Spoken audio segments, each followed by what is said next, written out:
শুরু হচ্ছে আজকের গল্প ফেরা। কলমে বাবুরাম মণ্ডল। কিছুদিন হলো একটা ছেলে আমার পেছনে লেগেছে, খুবই লেগেছে। কলেজ যাবার পথে কেমন ফ্যাল ফ্যাল করে তাকিয়ে থাকে, কিছুটা আবার হেঁটেও আসে, শেষে পথের বাঁকে মিলিয়ে যায়। ছোকরা দেখতে মন্দ নয়, বেশ ভালো হাইট, তবে গায়ের রং শ্যামলা, মাথার চুলগুলো খাড়া খাড়া, চোখ দুটো আমার মতো একেবারেই ছোট, কেমন যেন পিটপিট করে তাকায়। ছেলেটাকে আগে এই এলাকায় দিন তিনেক দেখছি। মধ্যম গ্রামের বোসপাড়া বেশ নিরিবিলি, পাড়ায় কেউ ঘুরঘুর করলে সহজেই লোকের চোখে পড়ে। ছেলেটির মুখটি কেমন মায়ায় ভরা, আদুরে, দূর থেকে দেখে মনে হয় খুব দুঃখী। সর্বদা চোখ দুটো যেন ছলছল করছে। ভাবছি মাকে একদিন বলবো। প্রথম ভেবেছিলাম বান্ধবীদের বলবো, কিন্তু ওরা যা ঠোঁট কাটা, 10 মিনিটে এলাকা ফাটিয়ে বলবে। হাইজ্যাক করার সম্ভাবনাও আছে। কিন্তু মাকে বলবো কখন? লোকের বাড়ি কাজ করতে তিনি বেরিয়ে যান সকাল 5টায়, ঘুম থেকে ওঠেন ভোর 3টে। সৎ বাবা মাছের ব্যবসা করেন, তিনি খুব সকালে বেরিয়ে যান মাছ কিনতে। তার জন্য রান্না করতে হয়, টিফিন কৌটো ভরে খাবার দিতে হয়। যখন এইসব কর্মকাণ্ড হয় তখন আমি ঘুমিয়ে থাকি। বাবা যখন বাড়ি ফেরেন তখন আমি কলেজে নয়তো টিউশনিতে। মা ফেরে সেই রাত 8টায়। অন্তত 5টি বাসায় কাজ করে। এত পরিশ্রমের পর তাকে এসব কথা বললে শুনবে? সন্দেহ আছে। তবে সময় মতো বলতে হবে একদিন, নইলে পেট ফেটে মরে যাব। এত কথা বেশি দিন চাপা রাখা যায় না। তবে আজ এক অদ্ভুত কাণ্ড ঘটল। অদ্ভুত মানে ভয়ঙ্কর অদ্ভুত, অভাবনীয় বলা যায়। সেই ছেলেটি, মানে পিটপিটে চৌকওয়ালা ছেলেটি, একেবারে লজ্জা শরম নেই। কলেজ যাবার পথে 3 রাস্তার মোড়ে হঠাৎ কোত্থেকে দৌড়ে সামনে এলো। ভয় পেয়ে গিয়েছিলাম।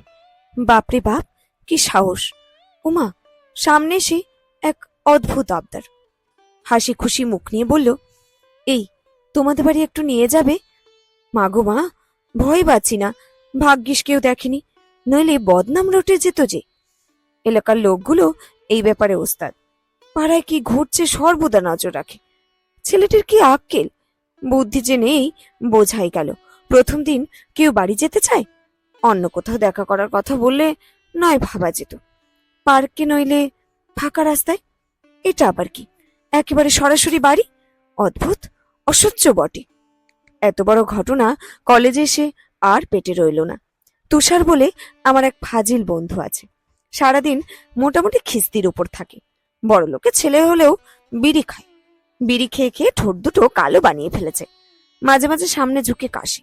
সব মেয়েরা বলে বিড়ির মনটা নাকি ভালো, কোনো মেয়েকে বিরক্ত করে না, উল্টে সাহায্য করে। তবে একটাই ভয়, বিড়ি অফার না করে ফেলে। যাই হোক, বিড়ি তুষারের শরণাপন্ন হলাম, যদি কিছু হেল্প পাওয়া যায়। ঘটনাটা ওকে খুলে বললাম। সব শুনে তুষার গম্ভীর হয়ে গেল। ভেবেছিলাম এইবার খিস্তি ছোটাবে। কানটা রেডি করি। তুষার হঠাৎ বলল, ছেলেটা ভালো, ফ্রড নয় বুঝলি, নইলে বাড়ি যেতে চাইতো না। একদিন নিয়ে যা, বাবা মার সামনে হাজির কর, বিয়ে করতে চাইলে করে ফেল, তবে আগে দেখে নিস কি করে। আবেগে চুমু খেয়ে বসিস না। তুষারের কাছ থেকে সরে গেলাম। বুঝলাম আমার কপাল মন্দ, খুবই খারাপ। প্রেম করলাম না, দুটো কথাও বললাম না, পার্কে গেলাম না, শপিং করলাম না, মান অভিমান হলো না। যাকে চিনি না তাকে নিয়ে যাবো বাড়ি? এটা কি ধরনের নাসিব হলো রে ভাই! পরের দিন ছেলেটার সঙ্গে আবার দেখা, একই জায়গায়। আজ ছেলেটাকে কেমন এলোমেলো লাগছে, যেন একটা ঝড় বয়ে গেছে ওর উপর দিয়ে। নিশ্চয়ই আমাকে নিয়ে সারা রাত খুব ভেবেছে, স্বপ্নও দেখেছে, হয়তো সে কারণেই এমন লাগছে। ধীর পায়ে ছেলেটা আমার সামনে এলো। আজও চোখ দুটো কেমন ছলছল করছে। আমার মুখের দিকে অনেকক্ষণ তাকিয়ে থেকে বলল, আমাকে একটু নিয়ে চলো না তোমাদের বাড়ি, প্লিজ। ছেলেটার কথা এত সুন্দর, এত মায়াবী, এত মধুর, না শুনে উপায় নেই। কথায় কোনো চাতুরি নেই, কোনো লোকছাপাও নেই। বাবা মা আজ দুজনেরই বাড়ি থাকার কথা, কারণ ধর্মঘট। কেউ কোথাও কাজে বেরোয়নি, শুধুমাত্র আমিই বেরিয়েছি। সত্যি বলতে বেরিয়েছিলাম ছেলেটারই জন্য। যদি আজ আবার আসে, যদি আমায় দেখতে না পেয়ে ফিরে যায়, এখন কি করি? বেশ চিন্তায় পড়লাম। এমনভাবে কথাগুলো বলছে মনে হয় শুনি। ওর মুখের দিকে তাকালেও কষ্ট হচ্ছে। ছেলেটা নিশ্চয়ই জাদুকর, বিশেষ কোনো ক্ষমতা আছে, নইলে এত সুন্দর কথা শিখলো কি করে? ছেলেটার দিকে চোখ তুলে তাকাতে লজ্জাই করছিল। একেবারেই অজানা অচেনা মানুষ, কি করে বাড়ি নিয়ে যাব? বাবা মা কি ভাববেন, তারা কিভাবে নেবেন, এটাও একটা সমস্যা। আমার ইতস্তত ভাব দেখে ছেলেটা এগিয়ে এলো, আমার দিকে তাকিয়ে বলল, বাবা মা কিছু বলবে না, আমি জানি, শুধু একবার নিয়ে চলো না। আচ্ছা আবদার তো, অন্য কোনো কথা বলছে না, শুধু বাড়ি নিয়ে চলো, বাড়ি নিয়ে চলো। কেন রে ভাই, এখানেই প্রপোজ কর না, যা বলার বল, পরে আমি ধীরে সুস্থে বাড়িতে জানিয়ে দেব না হয়। পাগলা ছেলে দেখছি। শেষমেশ ছেলেটাকে বাড়িতে আনতে বাধ্যই হলাম। আস্তে আস্তে ছেলেটা একটা অদ্ভুত কথা বলল। আমার দিকে তাকিয়ে হেসে বলল, তোমার জন্য একটা ফ্ল্যাট কিনেছি। আমার জন্য ফ্ল্যাট? আশ্চর্য, ও কি ধরেই নিয়েছে আমি ওকে বিয়ে করব? ছেলে তো দেখছি সত্যিই পাগল। ছোকরাকে দেখে মা যেন ভূত দেখল, চমকে উঠল। এক দৌড়ে ঘরে ঢুকে নাইটি পাল্টে শাড়ি পরে মাথা নিচু করে ছেলেটার সামনে এলো। পিছে পিছে এলেন বাবা। তার চোখ মুখ দেখে মনে হলো তিনি ভিন গ্রহের কোনো প্রাণী দেখছেন। একেবারে হা হয়ে গেছেন। ছেলেটি এতক্ষণ বসেছিল, মাকে আসতে দেখে উঠে দাঁড়ালো। দাঁড়িয়ে মাথা নিচু করে বলল, আমি তোতাকে নিয়ে যাব। তোতা? তোতা আবার কি? মাথার মধ্যে যেন জট পাকিয়ে গেল। আচ্ছা কাণ্ড, আমার নাম তো আয়ুষী, ডাকনাম সোনা। তোতা তো নয়। তোতাকে নিয়ে যাবে মানে? তবে কি ছেলেটা ভুল কোনো জায়গায় এসেছে? আমার মতো দেখতে অন্য কারো কাছে এসেছে, বা আমার মতো দেখতে অন্য কাউকেই খুঁজছে?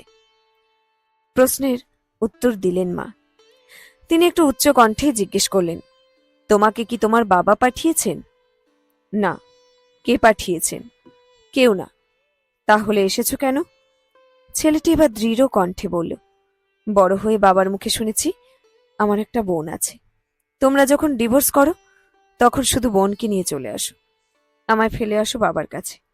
বাবা আবার বিয়ে করেছেন, তুমিও আবার বিয়ে করেছো, তোমাদের সবাই আছে। আমার যে বোন ছাড়া কেউ নেই মা, ওকে আমার হাতে দাও।